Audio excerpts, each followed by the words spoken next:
Assalamualaikum warahmatullahi wabarakatuh. Selamat pagi semuanya. Kita bertemu kembali di mata kuliah Pendidikan Multikultural dan kali ini kita akan membahas dan berdiskusi mengenai hakikat pendidikan multikultural.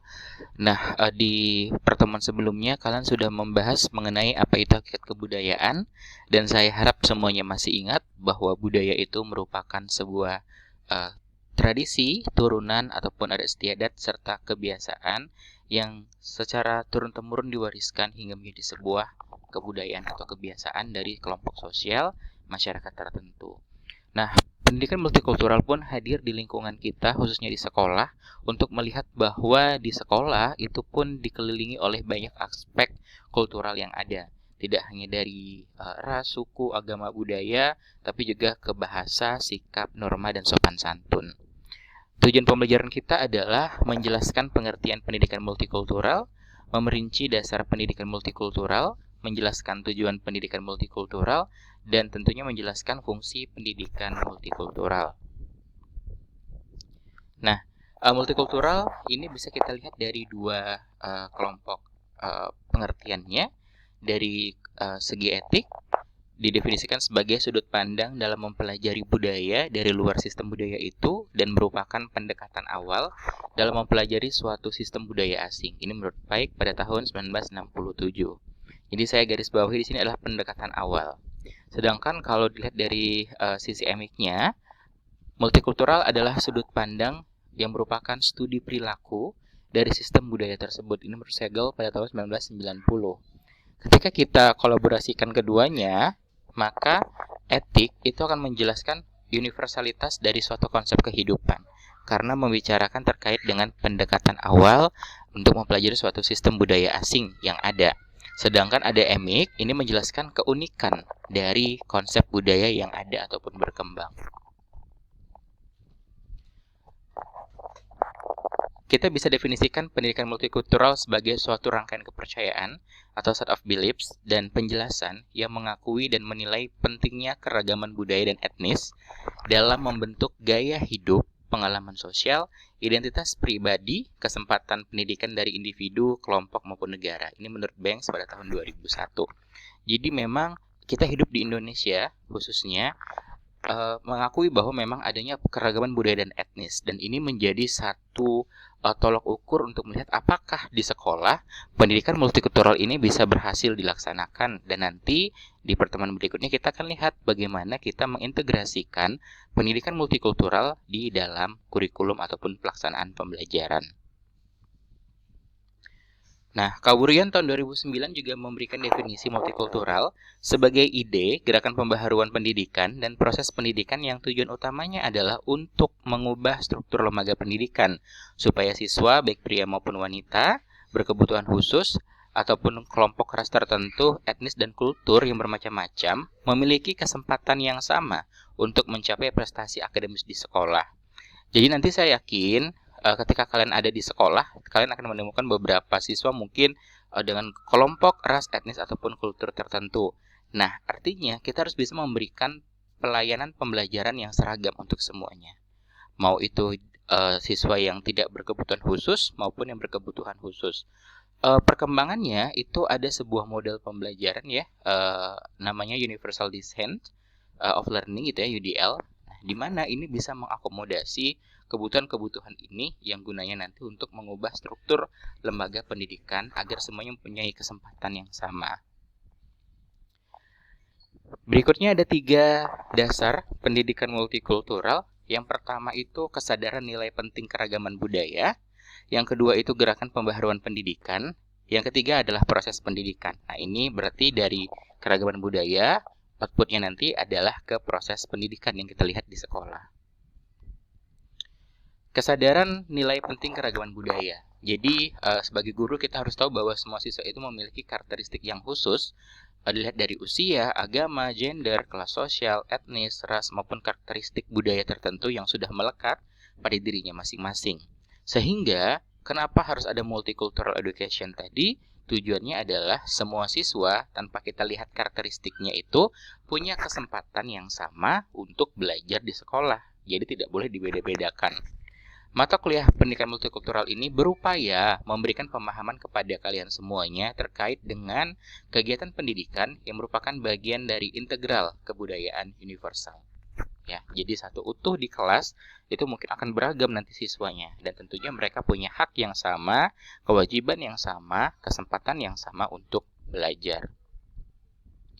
Yang kedua, gerakan pembaharuan pendidikan. Nah, dalam pendidikan multikultural, siswa dengan karakteristik yang berbeda-beda tadi itu memiliki kesempatan yang lebih baik untuk belajar di sekolah tertentu. Nih ya, beberapa biasanya. Kemudian mungkin kalian masih ingat dulu ada sekolah RSBI ya, Rintisan Sekolah Bertaraf Internasional misalnya, atau sekolah dengan predikat yang paling unggul seperti itu. Dan ternyata ada beberapa dari mereka itu lebih memilih untuk masuk ke sekolah tersebut. Kemudian pendidikan multikultural ini bisa muncul dalam berbagai bentuk bidang studi, program, maupun praktik yang direncanakan oleh lembaga pendidikan yang gunanya untuk merespon tuntutan, kebutuhan, dan aspirasi berbagai kelompok. Yang ketiga, proses pendidikan. Nah, ini ada beberapa poin, ada 6 ya. Kesempatan yang sama bagi setiap siswa untuk mewujudkan potensi sepenuhnya. Ini jelas tadi di awal, mereka punya hak yang sama. Kemudian penyiapan belajar atau pelajar untuk berpartisipasi penuh dalam masyarakat antar budaya. Penyiapan pengajar agar memudahkan belajar bagi setiap siswa secara efektif tanpa memperhatikan perbedaan atau persamaan budaya dengan dirinya. Kemudian partisipasi aktif sekolah dalam menghilangkan penindasan dalam segala bentuknya. Jadi tidak boleh pilih kasih gitu ya, sederhananya. Kemudian pendidikan harus berpusat pada siswa dengan mendengarkan aspirasi dan pengalaman siswa. Kemudian pendidik, aktivis, dan yang lain harus mengambil peranan yang lebih aktif dalam mengkaji kembali semua praktik pendidikan, termasuk teori belajar, pendekatan mengajar, evaluasi, psikologi sekolah dan bimbingan, materi pendidikan, buku teks, dan lain sebagainya. Sehingga ada beberapa arti penting dari keberadaan multicultural education di sekolah. Yang pertama, membantu mengembangkan kompetensi dan keterampilan hidup atau life skills. Kemudian melatih siswa untuk menghormati dan toleransi terhadap semua kebudayaan. Ini satu bentuk luarannya tadi, bahwa kita harus mengapresiasi ataupun menerima setiap budaya yang ada di sekitar kita. Kemudian yang ketiga, budaya merupakan salah satu kekuatan yang dapat menjelaskan perilaku manusia. Yang keempat, sebagai suatu jembatan untuk mencapai kehidupan bersama dari umat manusia dalam era globalisasi yang penuh tantangan baru. Kemudian yang kelima, pertemuan antar budaya. Nah ini berpotensi memberi manfaat tetapi sekaligus mungkin bisa menimbulkan salah paham. Jadi kalau budaya yang masuk, kita filter dulu mana yang memang bisa kita adaptasi atau kita terima. Tapi ketika itu budaya-budayanya tidak bisa terima, tidak sesuai dengan norma kita yang berlaku, kita boleh tidak menerimanya, seperti itu. Ada 9 tujuan pendidikan multikultural ya.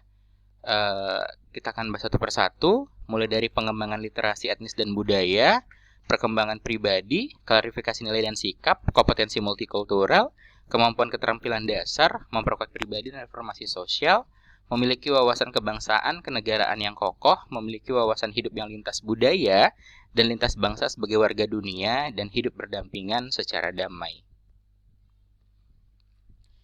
Yang pertama, pengembangan literasi etnis dan budaya. Jadi, pendidikan multikultural dalam program sekolah ini bertujuan untuk memperbaiki kelalaian dalam penyusunan kurikulum. Artinya, mungkin ada beberapa muatan materi yang bisa disajikan dengan integrasi dari multikultural. Makanya kita berupaya untuk bisa menyelaraskan kurikulum tersebut. Yang kedua, mempelajari tentang latar belakang sejarah, bahasa, karakteristik budaya, sumbangan, peristiwa kritis, individu yang berpengaruh, kondisi sosial, politik, ekonomi, dari berbagai kelompok etnis, mayoritas maupun minoritas. Kemudian terdapat pengetahuan tentang pluralisme budaya yang merupakan dasar untuk menghormati, mengapresiasi, menilai, dan memperingati keragaman baik lokal, nasional, maupun global. Berikutnya, perkembangan pribadi. Jadi, multikultural ini menekankan pada pengembangan pemahaman diri yang lebih besar, konsep diri yang positif, dan kebanggaan pada identitas pribadinya, bisa intelektual, akademis, maupun sosial. Kemudian menciptakan kondisi kesiapan psikososial dalam diri individu dan lingkungan belajar yang memiliki efek positif pada upaya dan penguasaan tugas akademis. Yang ketiga, klarifikasi nilai dan sikap.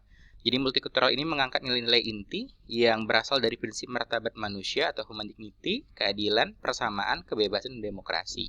Sehingga generasi muda pun diajari untuk menghargai dan menerima pluralisme etnis, di mana perbedaan budaya ini tidak sama dengan kekurangan atau rendah diri. Tapi kita mengakui bahwa keragaman merupakan bagian integral dari kondisi manusia. Yang keempat, kompetensi multikultural. Jadi multikultural ini mengajarkan keterampilan dalam komunikasi lintas budaya, ya, hubungan pribadi dan seterusnya. Kemudian siswa diberikan pengalaman belajar dalam mempraktikkan kompetensi budaya dan berinteraksi dengan orang, pengalaman dan situasi yang berbeda. Yang kelima, kemampuan keterampilan dasar.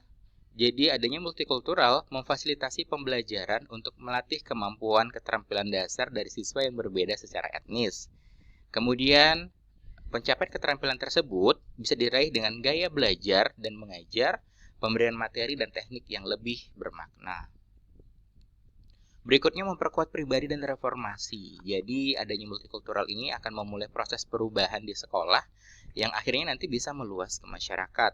Kemudian mengembangkan kemampuan dalam pengambilan keputusan dan seterusnya, serta memiliki komitmen yang tinggi dengan reformasi masyarakat untuk memberantas perbedaan etnis dan sosial dalam kesempatan dan kemauan untuk bertindak.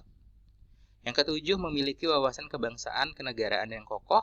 Jadi dengan adanya multikultural ini maka diharapkan tumbuhlah rasa kebangsaan yang kuat serta dapat menghilangkan etnosentrisme, prasangka, diskriminasi dan stereotip untuk kebudayaan-kebudayaan yang mungkin kita kenal baru ataupun tidak satu pikiran dengan kita, sehingga kita harus terima adanya keragaman budaya tersebut.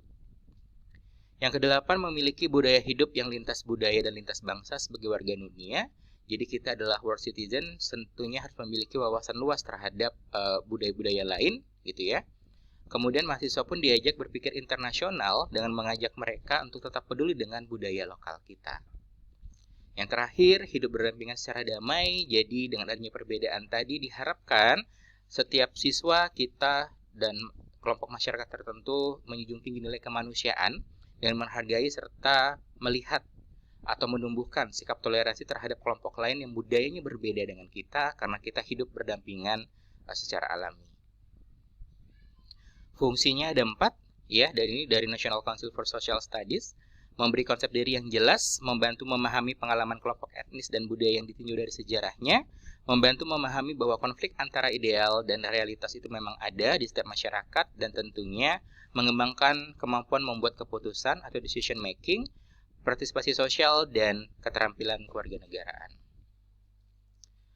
Nah, tugas kalian adalah tugas individu 2 ya. Nanti kalian mencari informasi terkait pakar-pakar multikultural. Ada 5 di sini.